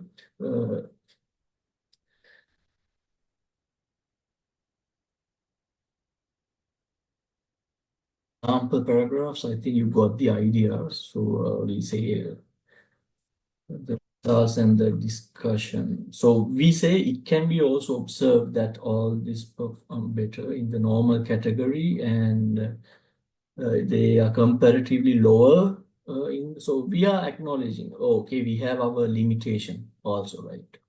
Likewise. Conclusion, okay. Now coming to the last sections. So this should not be a copy of abstract. Remember, in the copy we had, sorry, in the abstract we had the motivation, the problem statement. All this you don't need to tell once again in the conclusion. We have to just summarize what we did and be brief. And we can also tell some future directions, but don't exaggerate too much the things we did not do, because we are supposed to tell what we did. So in the conclusion, 80% of the conclusion is about what we did and what we achieved, what is the contribution. Okay, no need of again literature, motivation, a big problem description. No need. Just what we did, what we achieved, the contribution, and one sentence or two what we didn't do. But I mean some possible things, right? So the recipes summarize, provide a takeaway, what you need to get out of this, and then some future directions. So yeah, I will show you some. So these are, you can see, very small conclusions, but very effective. So this is from that finalist ICRA paper, right? So they say in this paper, we propose this, and they leverage a transformer to do this. And they acknowledge also, however, we notice a degradation as the length of point. So they acknowledge their limitation also. And finally, we have in the future work, we will further explore methods, effectively, something. So that's basically their conclusion, short and sweet. And this is from one of our papers, right? So we say this paper introduced this guy, and the proposed method did this, and that. And finally, you have a sentence saying incorporating multiple cameras, designing respect lanes, are possible future extensions. So these are good. And this is a bad future works paragraph. You can see why. So you have the conclusion, which is followed by this future work. You can see we say future work aims to improve the usability of this something, and specifically we have to do some further tuning, and advanced control techniques should be tested, and vehicle structure. So this is like a proposal for the next work, right? Don't do that. I mean, this, no, I mean, the reader doesn't want to know what you have in mind for the next 10 years, right?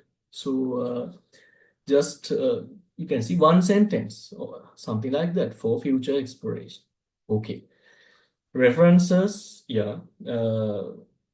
When you write the related work, the introduction, the methodology, even the discussion section of the results, because we are comparing our work with, things will appear that you have to refer. So you basically use, if you are writing a paper in IEEE domain, this is the style that you will use. And it's good to have at least, 20 plus references, because a small number of references, let's say you have only 5 references, then it is indicating that you have not done a good literature review. Okay, so always, I mean, this is a reasonable number so that we understand this guy has at least gone through some related work. Okay, and how to obtain the proper citation is you go to Google Scholar. Let's say there is a paper. So this is from one of our papers.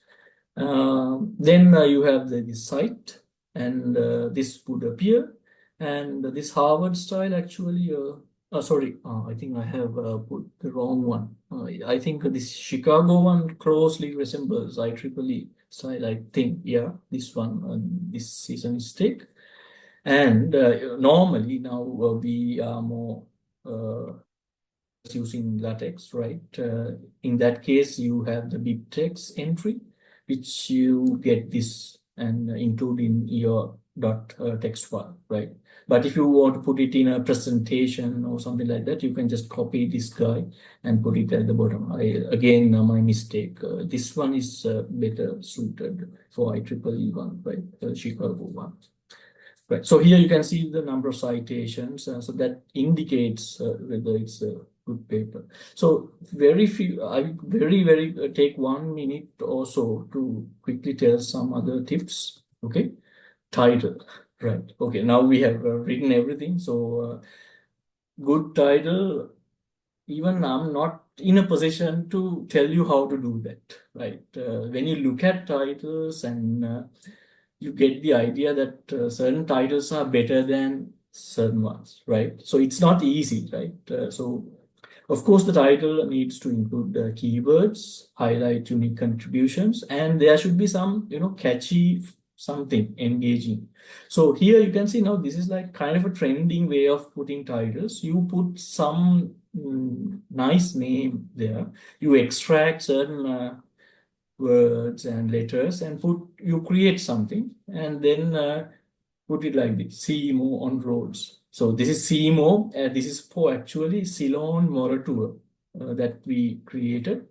And in another way, you can see CMO on roads, a novel benchmark data set. So this is like kind of catchy, right? So it you I don't know how to come up with a good title, right? But when you look at titles, I think I can show you, of course, a conventional title, which I had 10 years ago in one of my papers, right? So this is particle filter based 3D position tracking for terrain rovers using laser point cloud. So you tell the technique, you tell what you do, position tracking for what, terrain rovers, and using what, laser point cloud. So this is a basic, like a conventional title, but these are some newer advanced one, I suppose, right?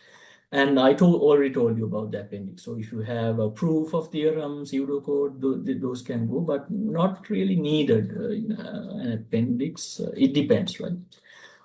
This one, order of writing. So I told you it's easier. I don't say good, but it's easier to start writing your paper with the method because you have done it, you know how to write. Okay, how? And then with that comes the results. So you can also write and present the results. And this is important most of the time missing, right? So you have to discuss and give the implications of the results and how they draw connections with other people's work, right? And this, when you are writing, okay, you wrote the method and you wrote the results and discussion, then it will make you, or it will force you to do the missing experiments for comparison, right?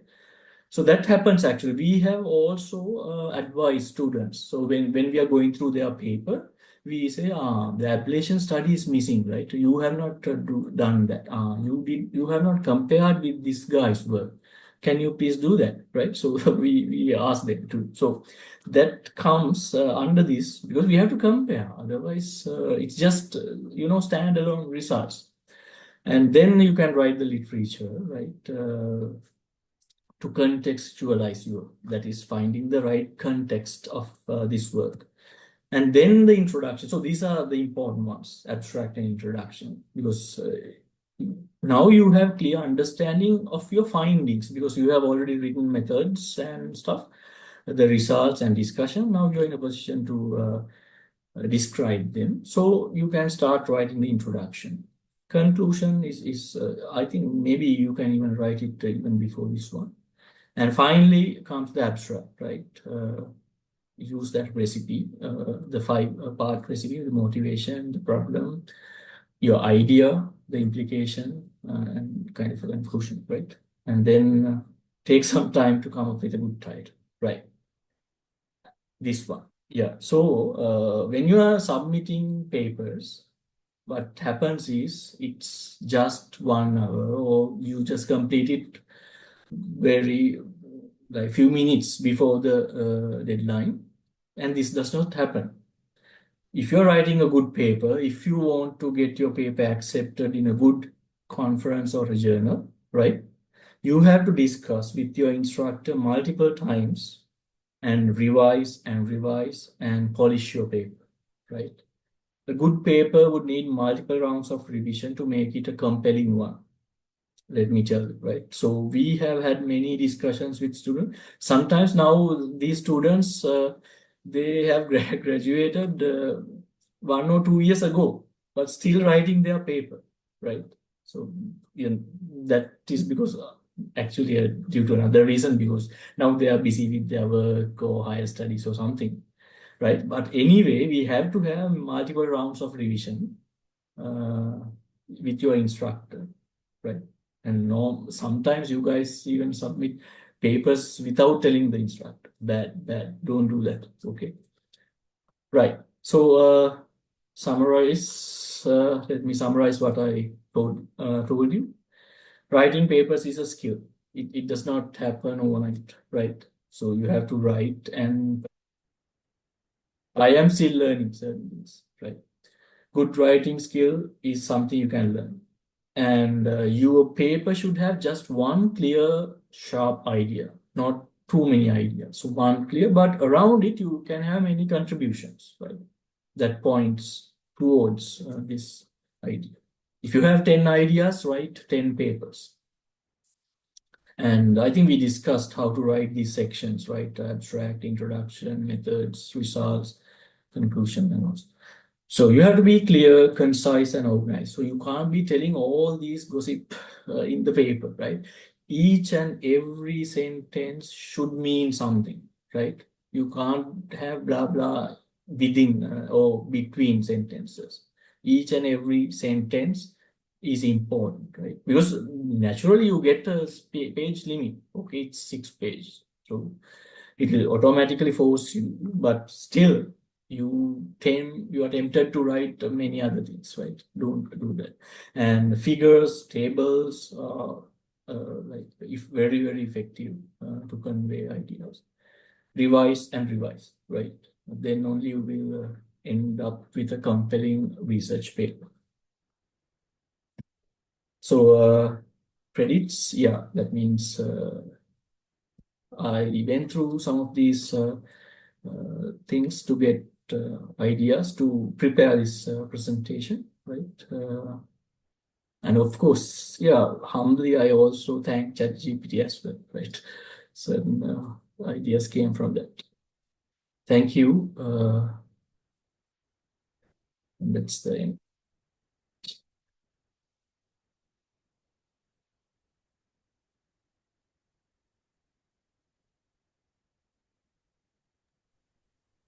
Thank you so much, sir, sharing your insight and expertise. So now we will open the floor for interactive discussion and Q&A session. Okay, guys, do you have any question? This chance for you. You can switch on, unmute yourself and directly ask questions from the sir. And also, you can put your questions on the chat box. Do you have any questions? You can ask. We encourage everyone to actively participate for this. I think I already have got one question. So it does are these practices similar when it comes to writing your master's PhD thesis, or are these drastic differences except for the depth, the magnitude of content, or is it mostly for papers only, especially the order of writing that writing in the okay, I will just answer the final one. So he's asking about the order of writing. Now, there is no such order of writing, let me tell you, right? I just told it for your convenience, right? Because sometimes when you want to write a paper, you might think, oh, I start with the abstract introduction, and you think and think, and nothing gets done. So that's why I told you it's easier to write the methodology first, because that's what you have already done. You know the details and you can just elaborate everything in the methodology, the resource sections, right? That's why I told it's easier, not good, I mean, easier to write. And once you write these sections, then you get awareness also in these sections, and it's helping you to write the other sections. So once you are equipped with the methods, the results, you know how to write the contribution. So in the introduction, you can write even the contribution sections, that part. And there is, I told you, there is a part that you describe your idea in the introduction. That part also you can quickly write, right? So I just told there's no such order, of course. It's only for your convenience. Now, when it comes to writing a master's and PhD thesis, well, there are certain differences, but if we look at the flow or the structure, it's more or less the same, right? We have the introductory chapter, we have the related sections, the methods, discussions, resource discussion, conclusion, bibliography, that is references. The structure is perfectly same, but the amount, the depth you can go can be a lot more in a thesis, because this is just, we are comparing a 6-page, let's say, kind of a 6 or 8 page conference paper versus a thesis that can go up to 100 pages, right? So when you think about it, of course, you have room to write. I mean, you don't have to write 5 sentences for the abstract in the PhD thesis, right? So it can be a 1 complete page in the abstract, maybe maximum. And since you have enough space, you can elaborate certain things, right? So I totally focused on writing mainly like a, let's say, a conference paper today, not a thesis, but structure is same, the flow is same, more or less the same. But in a thesis, of course, if you may need to derive certain things, so they need not go to the appendix in that case, right? The derivations, all the details. You have enough room in the inside the methodology section to actually describe it, right? So those changes are there. So, by the way, Dr. Ranga is also here. So if he is share his comments also. He's expert than me. So then there is so can you submit multiple papers from the same research? As an example, in case you have multiple objectives in your research, can you submit multiple papers based on it? In case there is a chance there is overlapping areas in the paper submit, is that fun? Also consider. Very good question, and let me answer that. Now, if you take a certain project or a research, there can be parts that you can divide. So this part is based on one idea and one implementation. This part is, so it belongs to this maybe the same project, but totally like different things included. In that case, you can submit multiple papers perfectly okay. But what you should not do is if there is many overlapping content or maybe the same paper. Now this we have also seen, right? Totally bad, totally wrong. You can't take the same paper and submit it to multiple conferences expecting that one of the conferences will accept our paper. Please don't do that. It's wrong, right? So if you write a paper, you submit it to a conference, you just patiently wait for their decision, and then only, let's say, unfortunately it got rejected, then we can submit it to another conference. So please never submit the same paper to multiple conferences. Okay.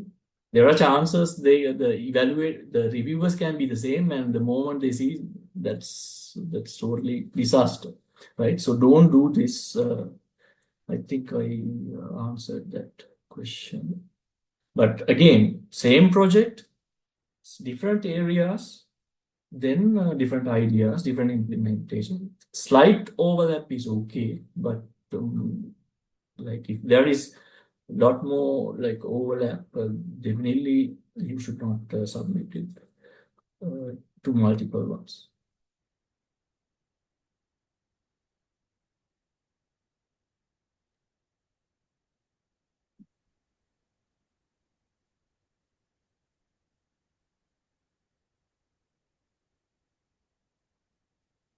Dr. Peshala, it's Ranga Rodrigo. May I briefly say Yes, thank you Dr. and Angel. leave? Yes. So thank you so very much, Dr. Peshala, for the excellent presentation that you made. I have to leave now. So I thank all the organizers also. Have a pleasant evening, everyone. Thank you, sir, for your participation. Do you have any questions? Participants, you can ask from the Dr. Peshala, and otherwise we can move to the closing remark.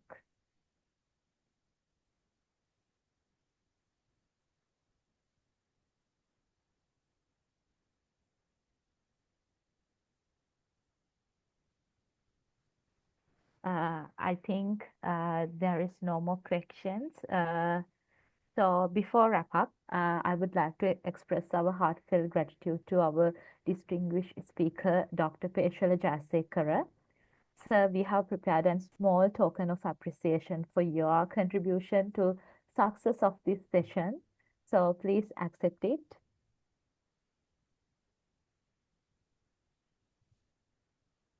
Okay, so guys, now let's capture this moment with a group photo. I kindly request you all to switch on your cameras and join us to creating a memory of this final session. So you can use the virtual background, share in the chat box. So let's take a photo. Kindly request you all to switch on your cameras.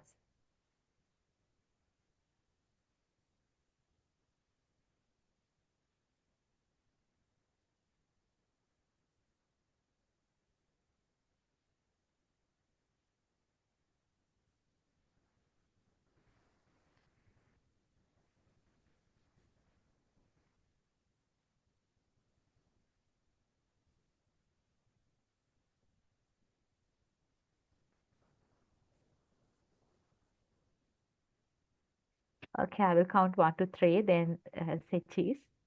Okay, 1, 2, 3. Let's take a photo.